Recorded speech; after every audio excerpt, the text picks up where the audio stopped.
Hi, another game from the FIDE World Cup, and this game is between a player named GM Gonzalez with the white pieces, and with the black pieces, Indian GM Pentala Harikrishna. The game started off your favorite opening, the Petroff's defense,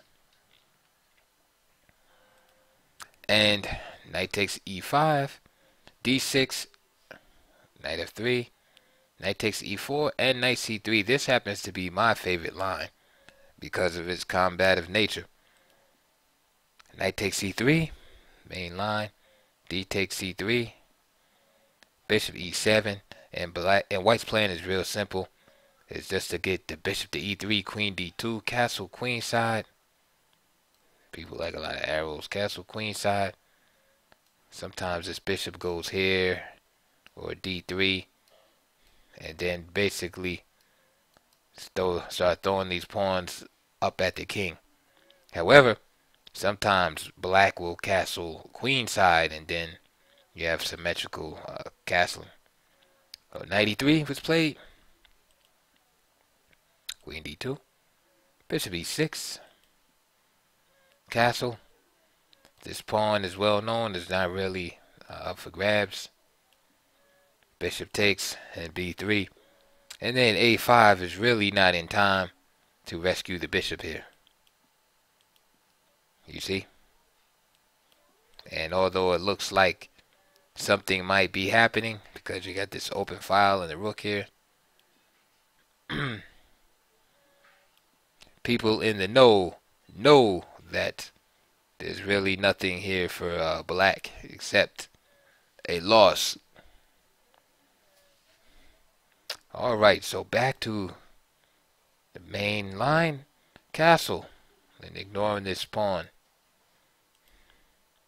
Queen d7. And as I showed earlier, it is or can be dangerous for black to castle into white's oncoming attack. And many times black will choose the castle on the same side as white. King b1. Bishop f6. Bishop g5 by Gonzalez. This next couple of moves is interesting. I like how he handles the position. So Gonzalez is offering Harikrishna an exchange here that we have to take time and evaluate. Of course, if Gonzalez could move again, he will take the bishop. And then black would be saddled with these ugly pawns for no compensation. So we know that black doesn't want that to happen. Therefore, Harikrishna decides to exchange. And once the knight comes to g5, now he's offering another exchange, which is the bishop. So the ending that white is looking forward to, or the continuation, is basically a bishop versus knight ending, which I think is good in this position for white because of the open nature of the position. It'd be difficult for black to find any meaningful outpost for this knight in the future. I mean, there's a c5 and e5, but beyond that, there's really nothing for white, whereas the bishop will have a lot of potential in this open board. So strategically, I like the idea that white is putting forward. So castles from Harikrishna, and Gonzalez just grabs the bishop. F takes e6, bringing the pawn to the center. Then he plays g3. Interesting also is putting this pin there. But I like the idea here. g3, e5, and now Gonzalez plays for this control over this e5 square. Very instructive. He's going to freeze these pawns and then attack them as they are sitting ducks. Rook h f8, So of course black has the open F file. It's kind of like the Sicilian a little bit, right? But just reversed, right? If we looked in the mirror or something, instead of the C file being open, we had the open F file. And so black is going to attack down this open F file. Pawn structure is similar to Ruy Lopez, King's Indian, Dutch, right? With the F file being open. So black's plan is really simple. And white, on the other hand, is going to concentrate on the control over this diagonal and this D5 square. Right? It's important not to let black's pawn preponderance in the center become mobile at all. Queen E3. So now you have these ideas of bishop takes and then queen here. King B8. Okay? And what I like about Grandmaster Chess and Master Games in general is there's always like dual meanings in the move. Sometimes there's 3 layers to a move. You know, it's not just, sometimes they look just like like it's a one move attack. But really there's the one move threat that you see, but then there's like underlying strategic purpose in the moves. So for instance here, yeah, the one move idea would be like bishop takes c6.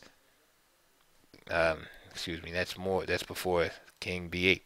So the one move threat is, yeah, bishop takes c6 followed by winning the pawn. Right? But the positional idea behind it is to double these rooks on the d file, opposing the queen. Right? Instead of having his queen opposed. Okay? And then black is forced to respond. So he gains, because there is a threat. So then white gains time to implement the plan. So rook d2, rook f6, and rook d1, rook hd1. And now you see the collision of ideas. Attack down the f file versus the attack on the d file. Rook df8, c4. And notice the vulnerable position of the queen now. You have these 2 rooks here. And all this power directed on d5. And it's kind of difficult for black because the queen doesn't really want to move away from this knight. Because at any time, bishop takes knight, rips the queen side open. Queen g4. C5, great move. Pawn cannot, pawn cannot push. So it's just a sitting duck. This is also possible, but I like the continuation, leaving the bishop on the board. Because this piece is clearly better than this piece. So why not? Why trade it right now? So c4.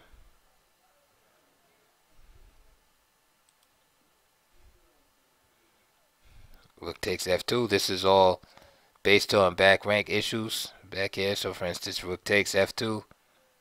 Then you just simply have queen d1. Queen c1 is forced. Check, check. And then black will be winning. And now bishop takes c6. White cashes in his chips. C takes d6. C takes. And now the king is in trouble.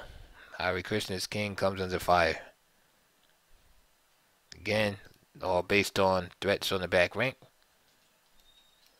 And in this case, threatening queen takes c2. Check. Check. Again, we have this idea, but black has to be careful. White has to be careful not to get mated on the back rank.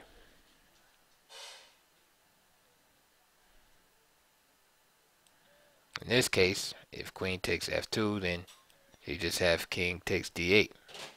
where white is still better, and then white could play a move like g3. But Gonzalez wanted more and played queen takes e5 check.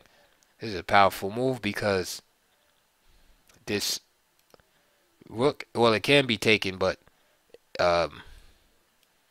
white will then win this rook. And like this, king takes d8, then queen b8 check. Then king wherever is met by this move right here.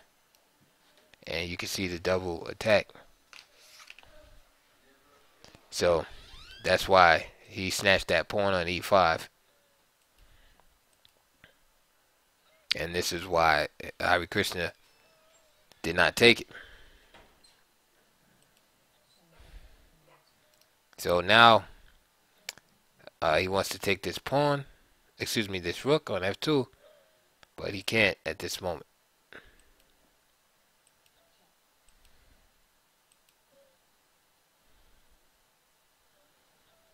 Okay, so just guarding the f1 square again to deal with the mating threats.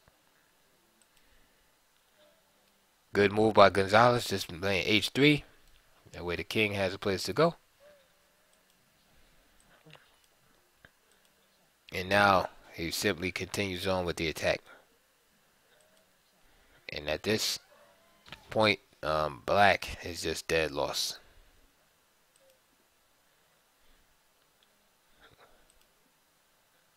Good move, threatening this mate in a few moves. It's either going to be mate in a few or a drastic loss of material. The king is not going anywhere. Okay, 7. And then after that, Harikrishna resigned. King c8, and queen d7, and that's a wrap. So he just resigned after rook a7. So good move by the player Gonzalez, beating a player that was 200 points higher rated in convincing fashion. That was 36 moves. So that was a good game. I hope you enjoyed that. Please like and subscribe and comment.